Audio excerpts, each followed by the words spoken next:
Hello and good morning everyone. आप सभी लोगों का स्वागत है आपके अपने यूट्यूब चैनल स्टडी ग्लॉस पर। मैं हूं डॉक्टर मोनिका और आज हम 28 नवंबर से रिलेटेड जितने भी इम्पोर्टेंट क्वेश्चन बन सकते हैं उन पर डिस्कशन करने वाले हैं। और क्वेश्चन से रिलेटेड जितने भी इम्पोर्टेंट फैक्ट होते हैं साथ में वो भी मैं आपको बताऊंगी। ये हमारा टेलीग्राम चैनल है, यहाँ पर आपको क्विज अवेलेबल हो जाएगी और इस लेक्चर की जो पीडीएफ है वो भी आपको यहाँ मिल जाएगी। ये आपके लिए आज का मोटिवेशनल कोट है। सफलता पाने के लिए पहले हमें यह विश्वास करना होगा कि हम कर सकते हैं। तो इसी मोटिवेशनल कोट के साथ में हम स्टार्ट करते हैं आज का सेशन। फर्स्ट क्वेश्चन है, who has announced the establishment of academic chair in Ayurvedic sciences at Western Sydney University?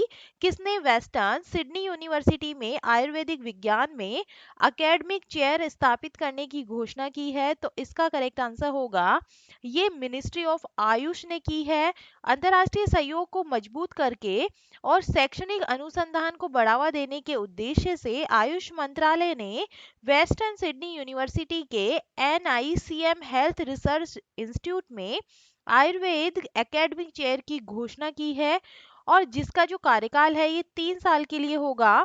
Akhil Bharatiya Ayurveda संस्थान नई दिल्ली के एसोसिएट प्रोफेसर और कौमार भृत्य विभाग के प्रमुख राज गोपाला एस को पश्चिमी सिडनी विश्वविद्यालय ऑस्ट्रेलिया में आयुर्वेदिक विज्ञान में अकादमिक अध्यक्ष के पद के लिए चुना गया है।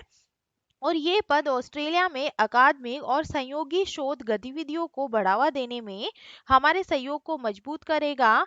ये सार्वजनिक स्वास्थ्य देखभाल वितरण प्रणाली के साथ इसे एकीकृत करने के लिए अनुसंधान परिणामों का अनुवाद करने में मदद करेगा। सेकंड नंबर क्वेश्चन है, which Asian country has release suicide prevention policy? किस एशियाई देश ने आत्महत्या रोकथाम नीति जारी की है? तो ये की है इंडिया ने। ए इसका करेक्ट आंसर है। देश में आत्महत्या के बढ़ते मामले गंभीर चिंता का विषय है और आत्महत्या पर रोक लगाने की दिशा में सराहनीय पहल करते हुए केंद्रीय स्वास्थ्य और परिवार कल्याण मंत्रालय ने देश में अपनी तरह की पहली राष्ट्रीय आत्महत्या रोकथाम रणनीति की घोषणा की है। इसके अंतर्गत साल 2030 तक आत्महत्या के कारण मृत्यु दर को 10% तक कम करने का लक्ष्य निर्धारित किया गया है। सरकार की इस पहल का स्वास्थ्य विशेषज्ञों ने स्वागत करते हुए इससे आत्महत्या रोकथाम की दिशा में बेहतर कदम बताया है। और हर साल लाखों लोगों की मौत आत्महत्या के कारण हो जाती है। नेशनल क्राइम रिकॉर्ड ब्यूरो के आंकड़ों के मुताबिक साल 2021 में देश में 1.64 लाख से अधिक लोगों ने आत्महत्या की और सरकार ने इस घोषणा में आत्महत्या रोकथाम को पाठ्यक्रम में शामिल करने का भी लक्ष्य रखा है। योजना के तहत अगले 8 वर्षों के भीतर सभी शिक्षण संस्थानों में इसे पाठ्यक्रम में शामिल किया जाएगा जिससे प्राथमिक स्तर पर बच्चों के इस बारे में शिक्षित किया जा सके। थर्ड नंबर क्वेश्चन है, हु हैज लॉन्च अग्नि 3 IRBM intermediate range ballistic missile from APJ Abdul Kalam Ireland? किसने एपीजे अब्दुल कलाम द्वीप से अग्नि 3 IRBM intermediate range ballistic missile को लॉन्च किया है? तो इसका करेक्ट आंसर होगा ये किया है इंडिया ने। ए इसका करेक्ट आंसर है। भारत ने ओडिशा तट के पास एपीजे अब्दुल कलाम द्वीप से बैलिस्टिक मिसाइल अग्नि 3 का सफलतापूर्वक जो है ये प्रक्षेपण किया है। और अग्नि 3 इंटरमीडिएट रेंज की बैलिस्टिक मिसाइल है और ये परीक्षण सामरिक बल कमान के तत्वाधान में किए गए नियमित प्रशिक्षण प्रक्षेपण का हिस्सा था। अग्नि 3 बैलिस्टिक मिसाइल 3500 किलोमीटर दूर तक दुश्मनों के ठिकानों पर सटीक निशाना लगाकर उसे तबाह करने की ताकत रखती है। और इस लिहाज से देखा जाए तो इसकी जद में पूरा पाकिस्तान और चीन का लगभग आधा हिस्सा आता है।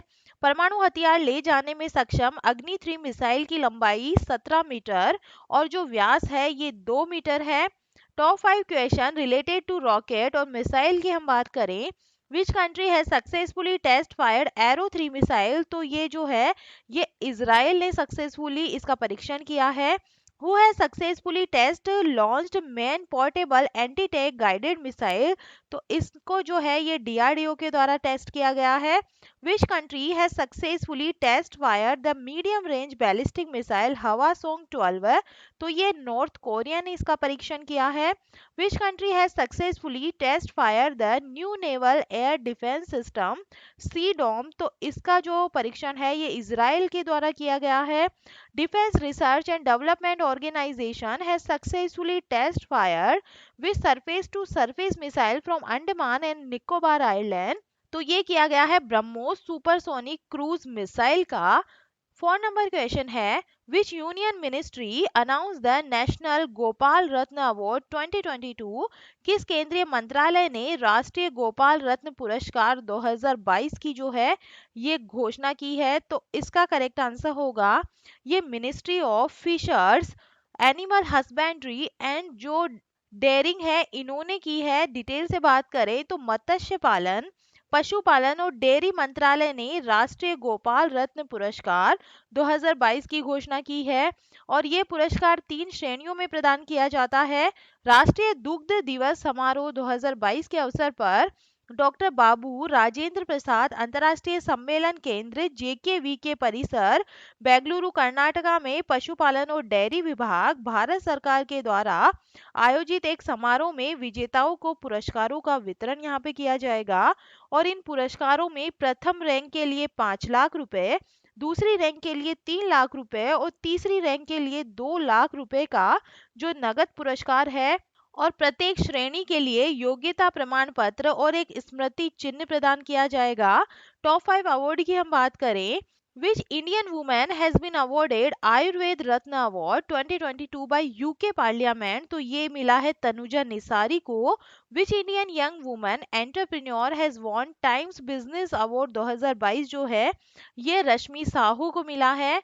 Which Indian has been honoured with the prestigious Humboldt research award 2022 जो है ये इंद्रजीत सिंह को दिया गया है। Which Indian has been awarded the British honorary award commander of the order of British Empire 2022 जो है ये अजय पिरामिल को दिया गया है।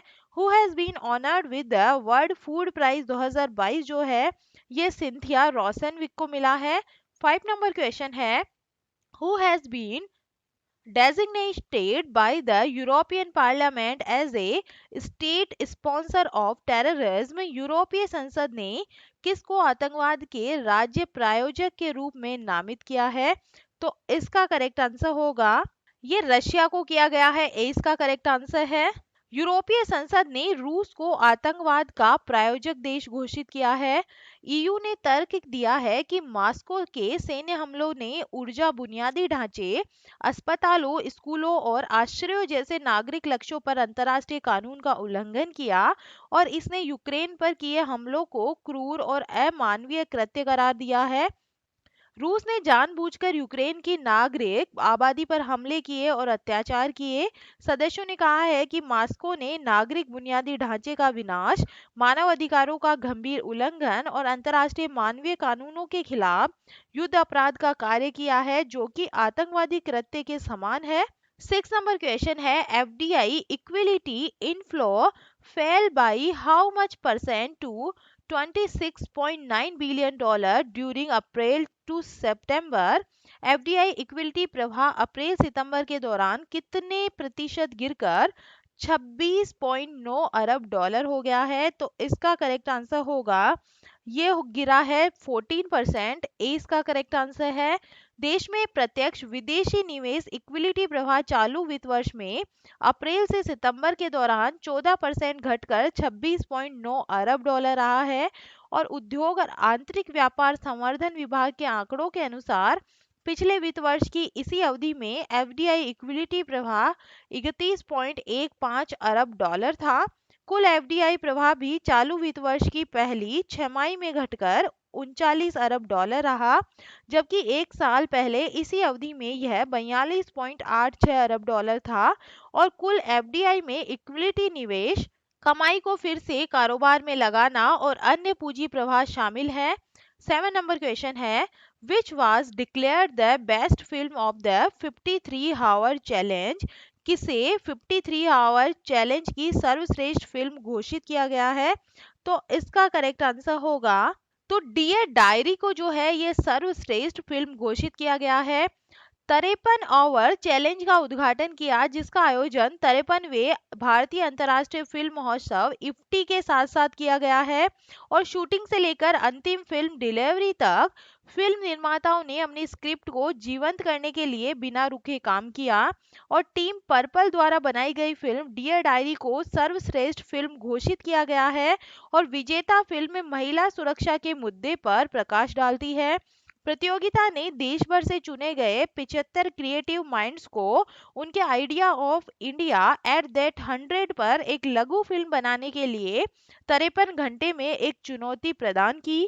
8 नंबर क्वेश्चन है, who top the popularity rating of world leaders in November 2022 by American company Morning consult.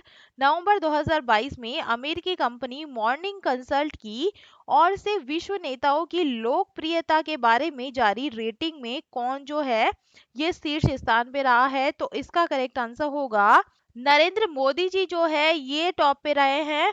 दुनिया में लोकप्रियता के मामले में प्रधानमंत्री नरेंद्र मोदी की बादशाहत कायम है। और अमेरिका से जारी हुई ताजा लिस्ट में पीएम मोदी ने दुनिया के सभी नेताओं को पीछे छोड़ दिया है। सर्वेक्षण में पीएम मोदी को 71% की अप्रूवल रेटिंग के साथ पहले स्थान पर कब्जा करते हुए दिखाया गया है। मेक्सिको के राष्ट्रपति Andres Manuel Lopez Obrador 66% approval rating के साथ में दूसरे स्थान पर रहे हैं। जबकि इटली के प्रधानमंत्री मारियो ड्रैगी 60% अप्रूवल के साथ में तीसरे स्थान पर रहे हैं। मई 2020 में इसी वेबसाइट ने 84% की अप्रूवल रेटिंग के साथ में प्रधानमंत्री मोदी को सबसे ज्यादा रेटिंग दी थी। हालांकि मई 2021 में यह आंकड़ा घटकर 63% आ गया था। हालांकि तब भी पीएम मोदी लिस्ट में टॉप पर थे। 9 नंबर क्वेश्चन है, which city will host the first G20 Sherpa meeting in India from 4 to 7 दिसंबर 2022? कौन सा शहर 4 से 7 दिसंबर 2022 तक भारत में पहली G20 शेरपा बैठक की मेजबानी करेगा? तो इसका करेक्ट आंसर होगा, ये करने वाला है उदयपुर। 20 का करेक्ट आंसर है। राजस्थान का उदयपुर शहर 4 से 7 दिसंबर 2022 तक भारत में पहली G20 शेरपा बैठक की मेजबानी करेगा। और शेरपा G20 समूह के सदस्यों ने नेताओं के व्यक्तिगत दूत होते हैं। और भारत 1 दिसंबर 2022 को औपचारिक रूप से G20 की अध्यक्षता ग्रहण करेगा।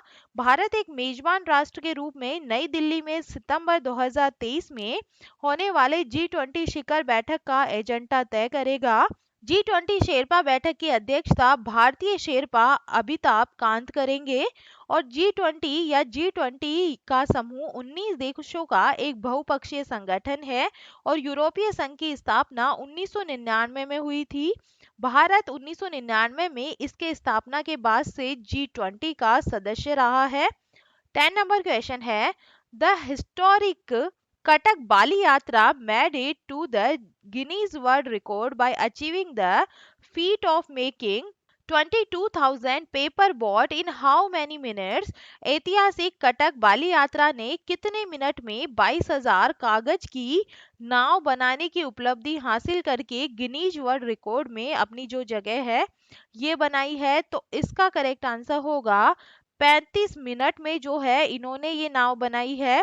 ऐतिहासिक कटक बाल यात्रा ने 35 मिनट में 22,000 कागज की नाव बनाने की उपलब्धि हासिल कर गिनीज वर्ल्ड रिकॉर्ड में जगह बनाई है। बाराबती में आयोजित एक कार्यक्रम में 22 स्कूलों के 2100 से अधिक छात्रों ने कागज की नाव बनाकर विश्व रिकॉर्ड बनाया है।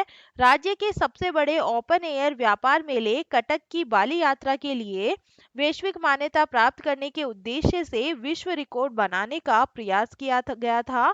और केवल 15 मिनट में 10,000 कागज की नाव बनाने के प्रयास के लिए लंदन में गिनीज वर्ल्ड रिकॉर्ड्स के मुख्यालय से संपर्क किया गया था। और कार्यक्रम के आयोजन के लिए प्रोटोकॉल जारी किया गया था। और प्रशासन ने लगभग 3,000 छात्रों को शामिल किया था, जिन्हें कागज की नाव बनाने का प्रशिक्षण भी दिया गया था। चलिए कल के जो एमसीक्यू है 26 नवंबर के, उन्हें हम रिवाइज कर लेते हैं। फर्स्ट नंबर क्वेश्चन है, किस राज्य की सतत विकास लक्ष्य के प्रभावी क्रियान्वयन के लिए Skoch of order of merit पुरस्कार से सम्मानित किया गया है? तो ये छत्तीसगढ़ को किया गया है, इसका करेक्ट आंसर है। सेकंड नंबर क्वेश्चन है, भारत में सबसे अधिक ग्रिड इंटरएक्टिव अक्षय ऊर्जा क्षमता स्थापित करने वाला राज्य कौन सा बना है? तो इसका करेक्ट आंसर होगा, ये बना है कर्नाटका, ए इसका करेक्ट आंसर है। थर्ड नंबर क्वेश्चन है, किसको भारतीय शास्त्रीय संगीत व नृत्य के क्षेत्र में उल्लेखनीय योगदान देने के लिए प्रतिष्ठित सुमित्रा चरथ राम पुरस्कार से सम्मानित किया गया है? तो इसका करेक्ट आंसर है, ये नृत्यांगना उमा शर्मा को जो ये अवार्ड है ये दिया गया है। फोर्थ नंबर क्वेश्चन है, नॉर्वे ने अफगानिस्तान में मानवीय कार्यों के लिए कितने मिलियन क्रोनर दान करने की घोषणा की है? तो इसका करेक्ट आंसर है 220 मिलियन क्रोनर जो है ये दान किया जाएगा। 5 नंबर क्वेश्चन है, किस रेसिंग ड्राइवर ने 2022 में अबू धाबी ग्रैंड प्रिक्स का जो खिताब है ये जीता है? तो इसका करेक्ट आंसर होगा, ये जीता है मैक्स वर्स्टेपेन ने। 6 नंबर क्वेश्चन है, राष्ट्रपति भवन 1 दिसंबर से कितने सप्ताह में कितने दिन जनता के दर्शन के लिए खुलेगा? तो ये सप्ताह में 5 दिन के लिए खुलने वाला है। 7 नंबर क्वेश्चन है, किसने ग्रेटर नोएडा के गौतम बुद्ध विश्वविद्यालय में आयोजित यूनेस्को इंडिया अफ्रीका हैक्टोन 2022 का जो शुभारंभ है ये किया है? तो इसका करेक्ट आंसर है, ये योगी आदित्यनाथ ने किया है। 8 नंबर क्वेश्चन है, कर्म योगी प्रारंभ किस वर्ग के लोगों के लिए तैयार किया गया पाठ्यक्रम है? तो ये जो है ये गवर्नमेंट एम्प्लॉयज के लिए बनाया गया है। 9 नंबर क्वेश्चन है, संगाई महोत्सव 2022 किस राज्य में मनाया जाने वाला सांस्कृतिक उत्सव है? तो इसका करेक्ट आंसर होगा, ये जो है ये मणिपुर के अंदर मनाया जाता है।